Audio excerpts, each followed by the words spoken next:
Hello friends academy of accounts में आपका स्वागत है। फ्रेंड्स, आज मैं आपके लिए लाया हूँ लाइव डेमो GSTR 3B का, जो 20 अगस्त तक फिल करना है। उसके बारे में मैं आज डिटेल से आपको बताऊंगा कि कैसे फिल किया जाएगा।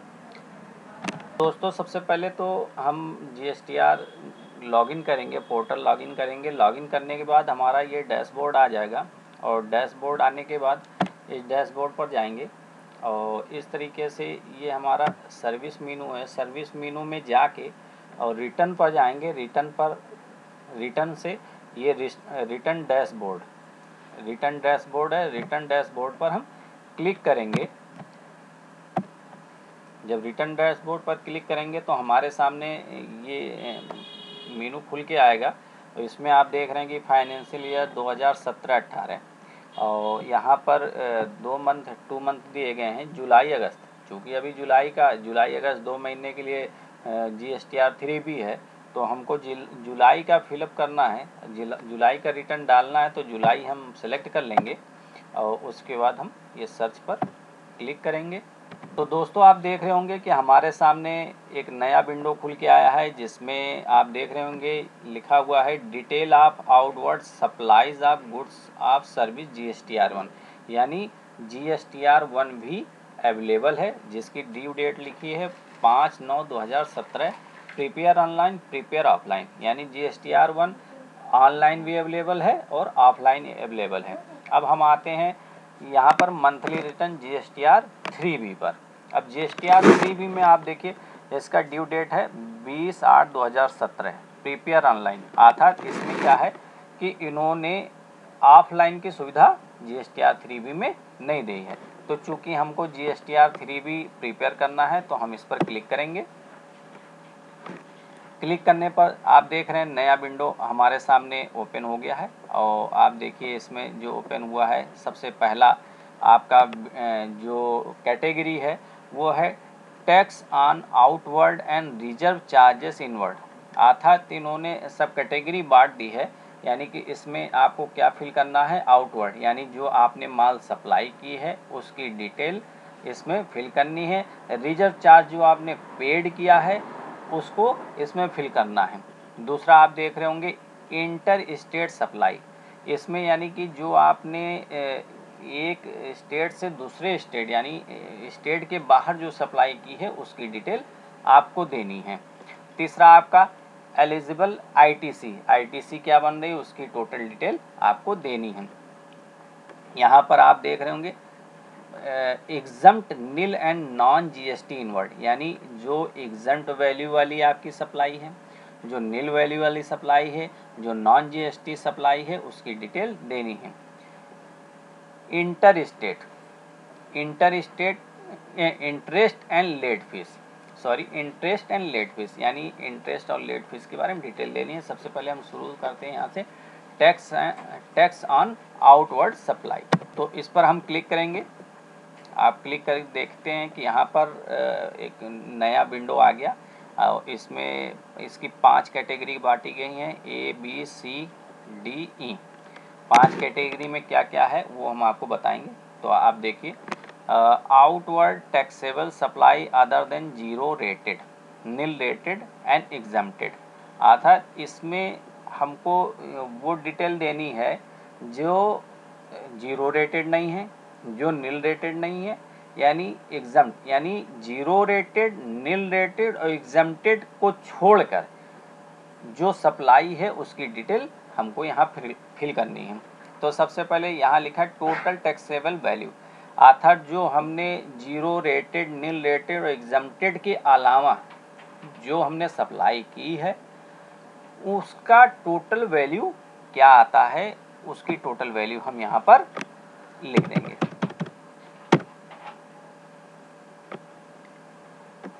अब उस टोटल वैल्यू आया हमारा, उस टोटल वैल्यू पर इंटीग्रेटेड टैक्स कितना है, सेंट्रल टैक्स कितना है और स्टेट टैक्स कितना है, और शेष अगर कोई है तो वो लिख देंगे। ये डिटेल हम यहाँ पर फिल कर देंगे। चूँकि ये ऑटो नहीं ले रहा, इसमें हमें खुद ही टैक्स फीड करना है, खुद ही फिल करना है। तो इस तरीके से हमने देखी यहाँ पर क्या है कि टोटल वैल्यू डाली मगर वो ऑटोमेटिक टैक्स कैलकुलेट नहीं कर रहा है, तो हमको कैलकुलेट करके टैक्स अपने आप ही इसमें फिल करना है। अब हम आते हैं बी पर, outward taxable supply zero rated. इसमें जो जीरो रेटेड वाली सप्लाई होगी उसको हमें यहाँ पर फिल करना होगा। उस चूँकि देखिए यहाँ पर दोनों खाने हमारे यहाँ पर जो आपके बॉक्स हैं ये क्लोज हैं, क्योंकि केवल इसमें इंटीग्रेटेड टैक्स जाना है, इसलिए उस ओपन है, आप बाकी फिल नहीं कर सकते हैं। और इसी तरीके से other outward supply nil rated exempted, अर्थात जो आपकी नील रेटेड हैं, जो एग्जम्प्टेड सप्लाई हैं जिस पर टैक्स नहीं पड़ता है, उसकी डिटेल आपको टोटल वैल्यू आपको देनी है, जिस पर कोई टैक्स नहीं, इसलिए ये आपके बॉक्स क्लोज है। Inward supply liable to reserve charges. तो दोस्तों अब मैं आगे बात करता हूँ नॉन जीएसटी आउटवर्ड सप्लाई। इसमें जो भी नॉन जीएसटी सप्लाई हैं उसको हम जो भी टैक्स बन रहा है, टैक्सेबल वैल्यू बन रही है, उसका अमाउंट हम यहाँ फिल करते हैं। तो इस प्रकार दोस्तों जब ये पहला हम विंडो फिल कर लेंगे, वहाँ पर हम कंफर्म करेंगे और फिर आगे हम बढ़ेंगे। फिर दोस्तों हम आते हैं इंटर स्टेट सप्लाई। हमने आपको बताया ये पहला क्लियर हो गया, और सेकंड हम बताते हैं इंटर स्टेट सप्लाई।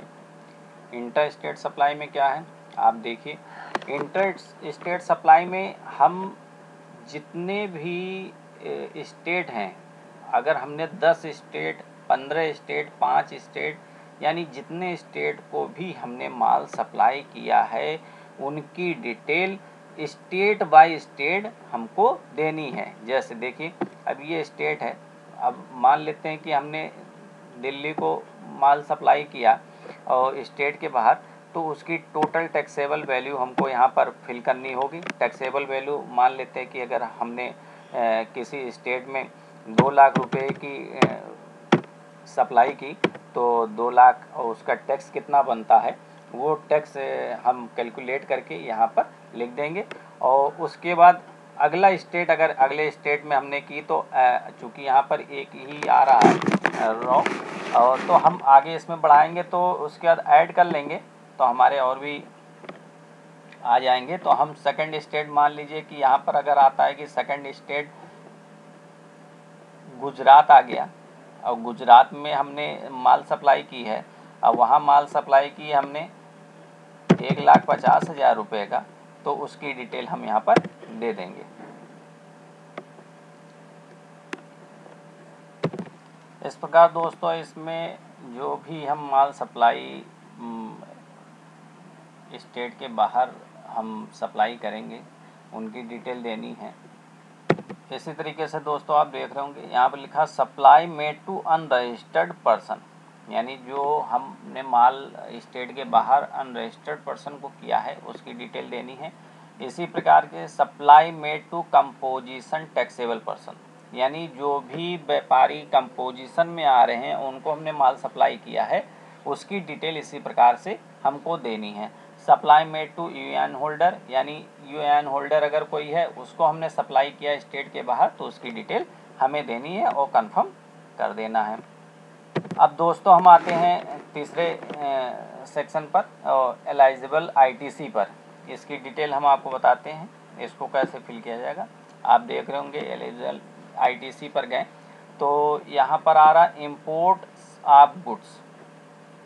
दोस्तों अगले सेक्शन पर हम आते हैं, हम देखते हैं imports of goods, imports of service, अर्थात जो हमने रिजर्व चार्जेस इनवर्ड सप्लाई दी है और उसके बारे में डिटेल देना है। Inward supply liable to reserve charges, यानी रिजर्व चार्जेस जो इनवर्ड सप्लाई पर हमने रिजर्व चार्जेस के पेड किया है टैक्स, उसके टैक्सेबल इंटीग्रेटेड टैक्स कितना होता है, सेंट्रल टैक्स कितना होता है, स्टेट टैक्स कितना होता है, उसकी डिटेल देनी है। इनवर्ड सप्लाई फ्रॉम आईएसडी, अगर आईएसडी पर कोई इनवर्ड सप्लाई है उसकी डिटेल देनी है। ऑल अदर आईटीसी, अब आईटीसी ये रिजर्व चार्जेस की आईटीसी हो गई, और ऑल अदर आईटीसी मीन्स जो हम नॉर्मल आईटीसी हमारी जो आती है उसकी डिटेल देनी है कि इंटीग्रेटेड टैक्स कितना होता है, सेंट्रल टैक्स कितना होता है, और स्टेट टैक्स कितना हो रहा। ITC result as per rule 43, 42 कि अगर CGST SGST रूल में जो है उसको यहाँ फिलअप करना है और अदर कुछ है तो उसको फिलअप करना है। नेट ITC ये कैलकुलेट होके आ जाएगी और जो एलिजिबल इन एलिजिबल है यानी एज पर सेक्शन 17(5) में उसको यहाँ फिल करना है। और इस तरीके से ये हमारा यहाँ फॉर्म पूरा हो जाएगा और हम कंफर्म कर लेंगे और फिर मैं आगे आपको बताता हूँ। दोस्तों हमने 3 फॉर्म पूरे कर लिए हैं। अब चौथे फॉर्म पर चलते हैं, exempt nil and non GST inward supply. इसको भी देख लेते हैं। यहाँ पर value of exempt nil rated and non GST inward supply from a supplier under composition scheme exempt and nil rated supply. यहाँ पर दोस्तों from supplier under composition scheme में exempt and nil rated supply के बारे में यहाँ detail देनी है। इंटर स्टेट से अगर कोई सप्लाई है या इंट्रा स्टेट से कोई सप्लाई है उसकी डिटेल देनी है। नॉन GST सप्लाई, अगर नॉन GST सप्लाई से रिलेटेड है तो उसकी यहाँ पर डिटेल देनी है और हमें कंफर्म कर लेना है। अब लास्ट दोस्तों आता है इंटरेस्ट एंड लेट फीस।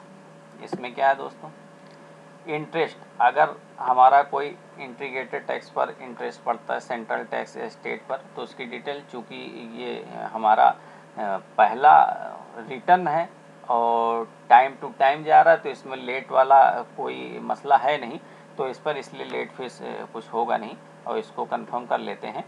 इस प्रकार से दोस्तों ये फॉर्म फिल हो जाएगा और जब ये फिल हो जाएगा तो हमारा ये फॉर्म पेमेंट ऑफ टैक्स का जो ये अभी आप देखेंगे क्लोज है, ये ओपन हो जाएगा और हम टैक्स पेड कर सकते हैं। अर्थात हम जब सब कुछ फिल कर लेंगे तो हमारा पेमेंट ऑफ टैक्स का विंडो ओपन हो जाएगा और हम इस तरीके से टैक्स पेड कर सकते हैं। दोस्तों आज मैं आपके लिए लाया वीडियो GSTR 3B के ऊपर, क्योंकि इसकी लास्ट डेट 20 अगस्त है, इसलिए मैंने सोचा कि आपको GSTR 3B के बारे में डिटेल से बता दूं।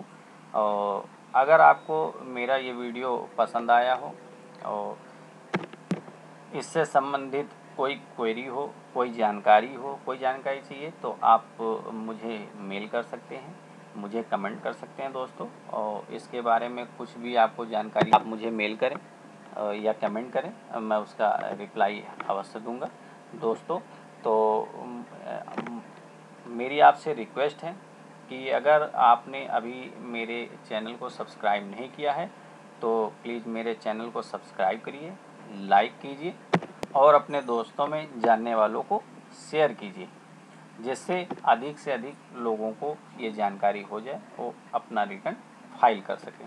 आज के लिए इतना ही दोस्तों, फिर नया वीडियो लेकर मैं फिर हाजिर होऊंगा। तब तक के लिए धन्यवाद, गुड बाय।